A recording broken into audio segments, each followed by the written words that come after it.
शांति 26 मई 2020 बाबा के महावाक्य। मीठे बच्चे, सदा इसी नशे में रहो कि हम संगम युगी ब्राह्मण हैं। हम जानते हैं जिस बाबा को सब पुकार रहे हैं वह हमारे सम्मुख हैं। प्रश्न: जिन बच्चों का बुद्धि योग ठीक होगा उन्हें कौन सा साक्षात्कार होता रहेगा? उत्तर: सतयुगी नई राजधानी में क्या क्या होगा, कैसे हम स्कूल में पढ़ेंगे, फिर राज्य चलाएंगे। यह सब साक्षात्कार जैसे जैसे नजदीक आते जाएंगे होता रहेगा।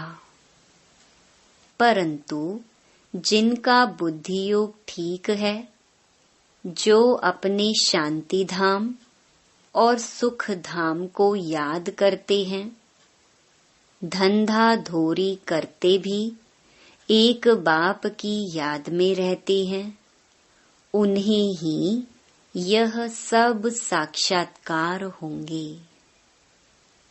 गीत ओम नमो शिवाय।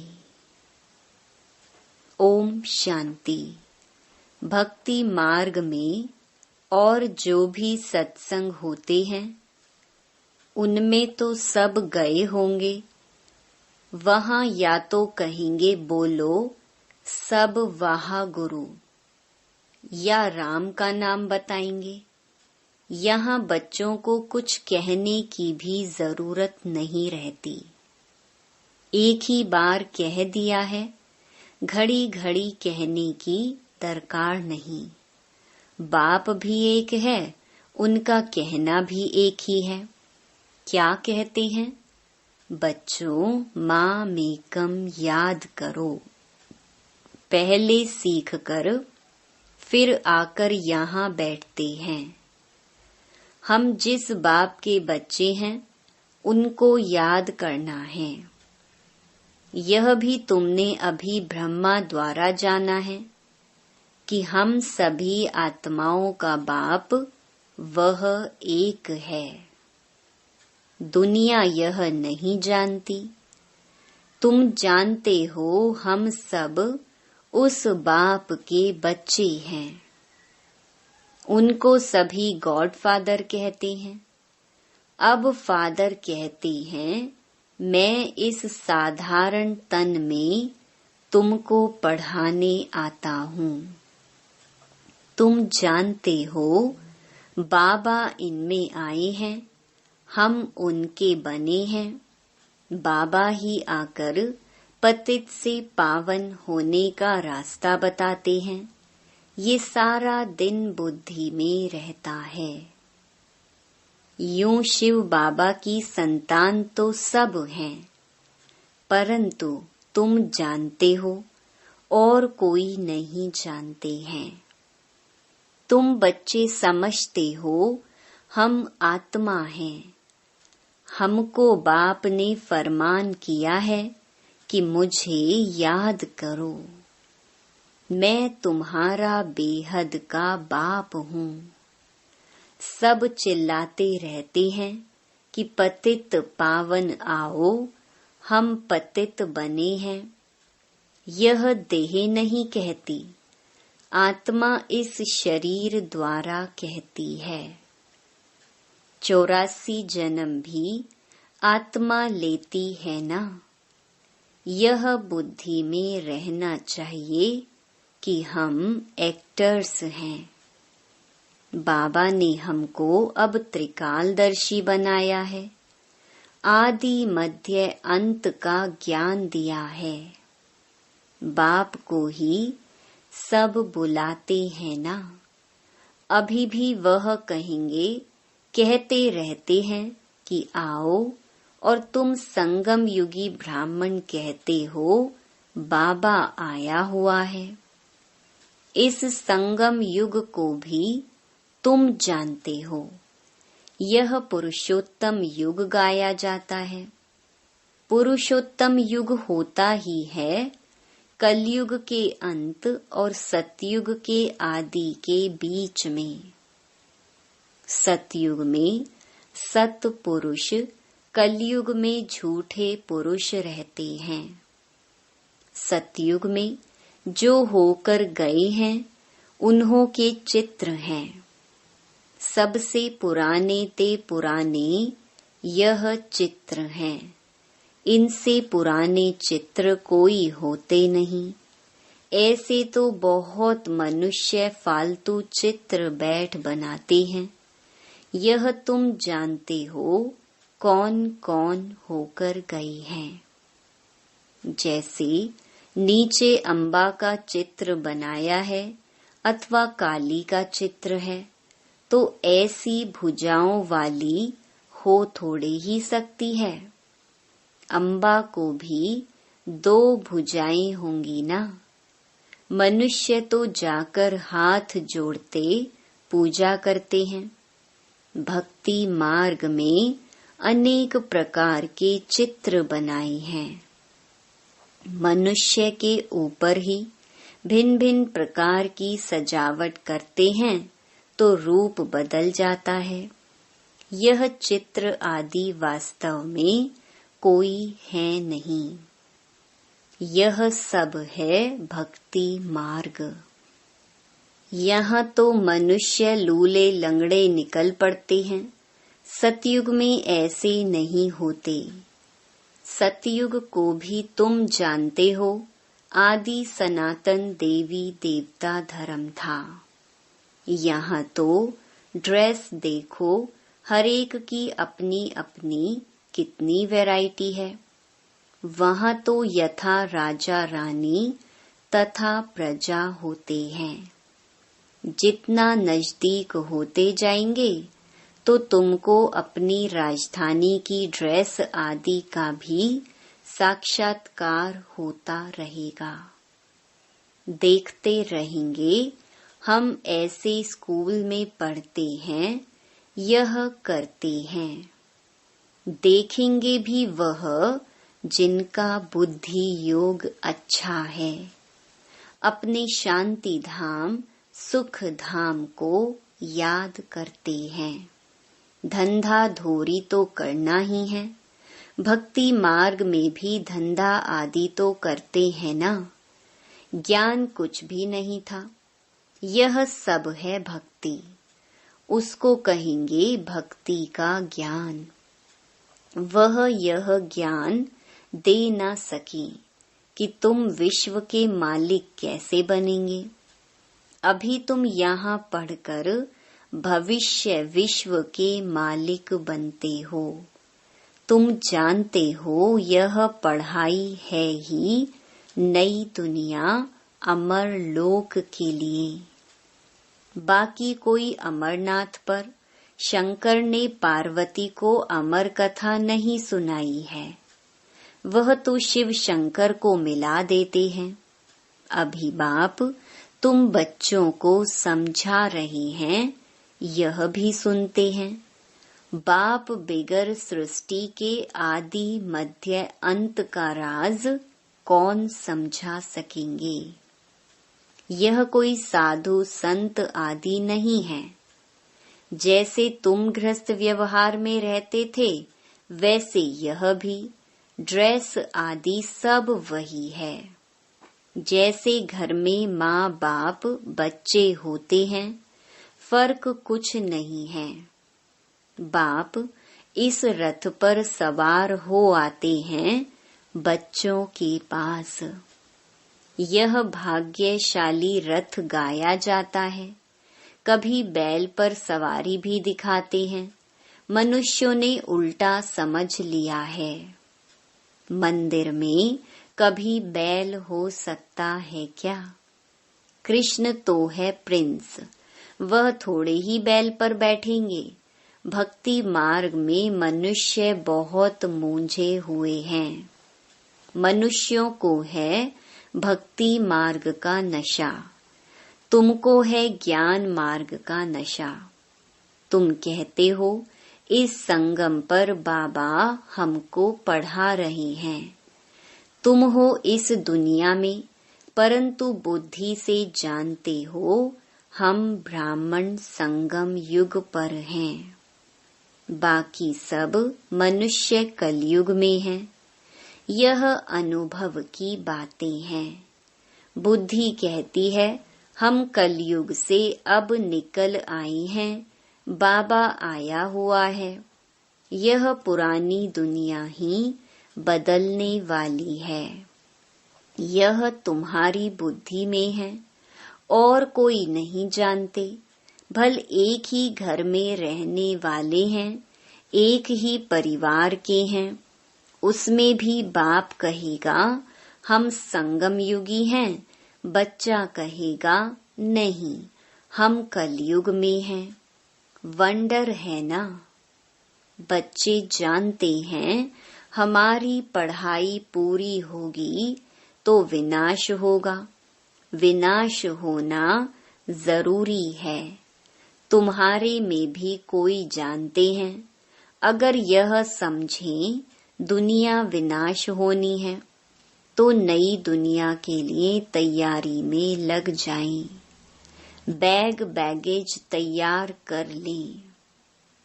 बाकी थोड़ा समय है, बाबा के तो बन जाएं। भूख मरेंगे तो भी पहले बाबा फिर बच्चे। यह तो बाबा का भंडारा है।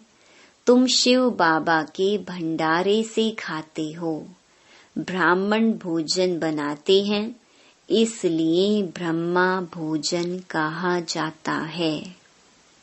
जो पवित्र ब्राह्मण हैं, याद में रहकर बनाते हैं।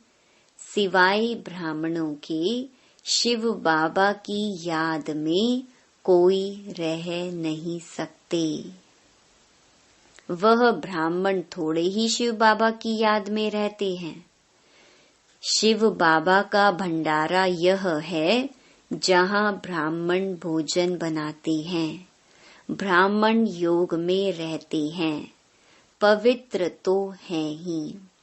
बाकी है योग की बात। इसमें ही मेहनत लगती है। गपोड़ा चल न सके। ऐसे कोई कह न सके कि मैं संपूर्ण योग में हूँ व 80% योग में हूँ। कोई भी कह न सके। ज्ञान भी चाहिए। तुम बच्चों में योगी वह हैं जो अपनी दृष्टि से ही किसी को शांत कर दें। यह भी ताकत है। एकदम सन्नाटा हो जाएगा। जब तुम अशरीरी बन जाते हो, फिर बाप की याद में रहते हो, तो यही सच्ची याद है। फिर से यह प्रैक्टिस करनी है। जैसे तुम यहाँ याद में बैठते हो, यह प्रैक्टिस कराई जाती है। फिर भी सब कोई याद में रहते नहीं है। कहाँ कहाँ बुद्धि भागती रहती है, तो वह फिर नुकसान कर देते हैं। यहाँ संदली पर बिठाना उनको चाहिए जो समझें हम ड्रिल टीचर हैं। बाप की याद में सामने बैठे हैं। बुद्धि योग और कोई तरफ ना जाए। सन्नाटा हो जाएगा। तुम अशरीरी बन जाते हो और बाप की याद में रहते हो। यह है सच्ची याद। सन्यासी भी शांति में बैठते हैं। वह किसकी याद में रहते हैं? वह कोई रियल याद नहीं। कोई को फायदा नहीं दे सकेंगे। वह सृष्टि को शांत नहीं कर सकते। बाप को जानते ही नहीं। ब्रह्म को ही भगवान समझते रहते। वह तो है नहीं। अभी तुमको श्रीमत मिलती है, माँ मेकम याद करो। तुम जानते हो हम 84 जन्म लेते हैं। हर जन्म में थोड़ी थोड़ी कला कम होती जाती है। जैसे चंद्रमा की कला कम होती जाती है। देखने से इतना मालूम थोड़े ही पड़ता है, अभी कोई भी संपूर्ण नहीं बना है। आगे चल तुमको साक्षात्कार होंगे। आत्मा कितनी छोटी है, उनका भी साक्षात्कार हो सकता है। नहीं तो बच्चियां कैसे बताती हैं कि इनमें लाइट कम है, इनमें जास्ती है। दिव्य दृष्टि से ही आत्मा को देखती हैं। यह भी सभी ड्रामा में नोंद है। मेरे हाथ में कुछ नहीं है, ड्रामा मुझसे कराते हैं। यह सब ड्रामा अनुसार चलता रहता है। भोग आदि यह सब ड्रामा में नोंद है। सेकंड बाय सेकंड एक्ट होता है। अभी बाप शिक्षा देते हैं कि पावन कैसे बनना है। बाप को याद करना है। कितनी छोटी आत्मा है जो पतित बनी है, फिर पावन बननी है। वंडरफुल बात है ना।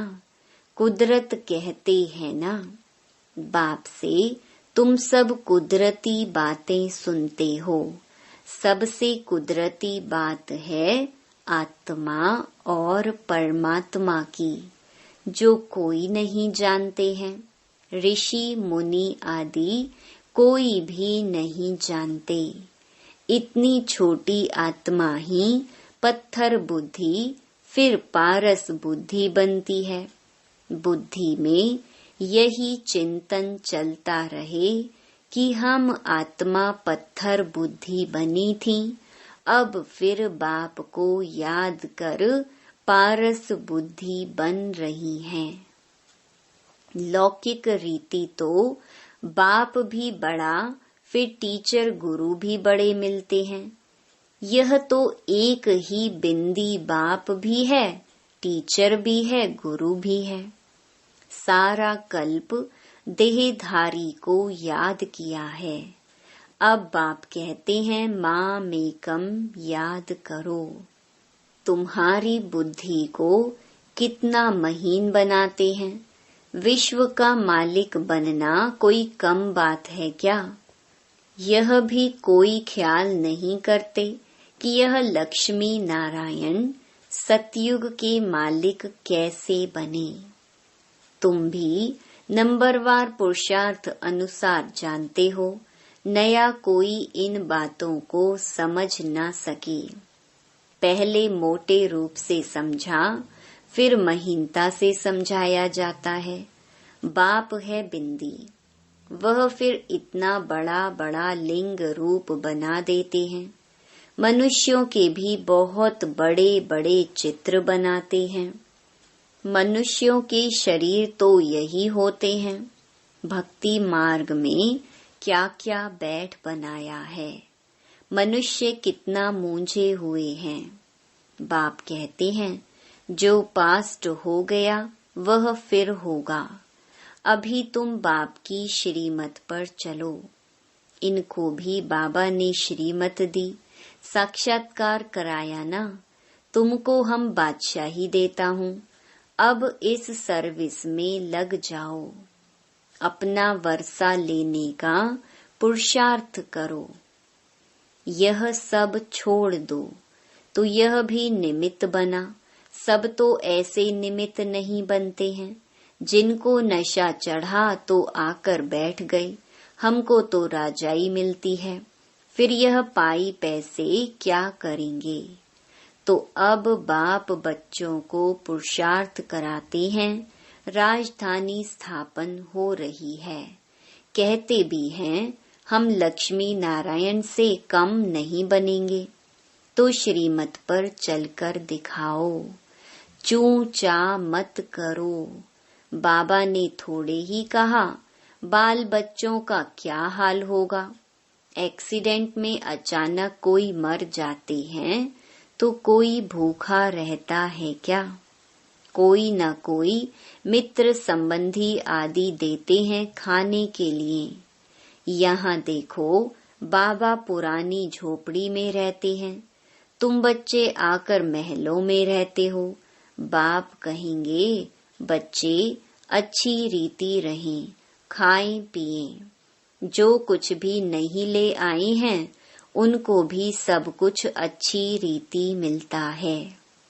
इस बाबा से भी अच्छी रीति रहते हैं। शिव बाबा कहते हैं, हम तो है ही रमता योगी।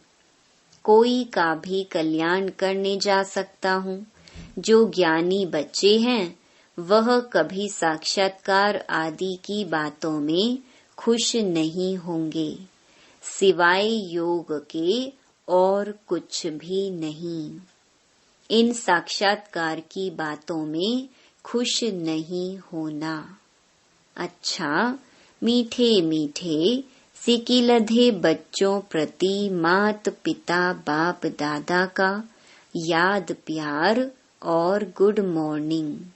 रूहानी बाप की रूहानी बच्चों को नमस्ते। धारणा के लिए मुख्य सार। पहला, योग की ऐसी स्थिति बनानी है जो दृष्टि से ही किसी को शांत कर दे, एकदम सन्नाटा हो जाए। इसके लिए अशरीरी बनने का अभ्यास करना है। दूसरा, ज्ञान के सच्चे नशे में रहने के लिए याद रहे कि हम संगम युगी हैं। अब यह पुरानी दुनिया बदलने वाली है।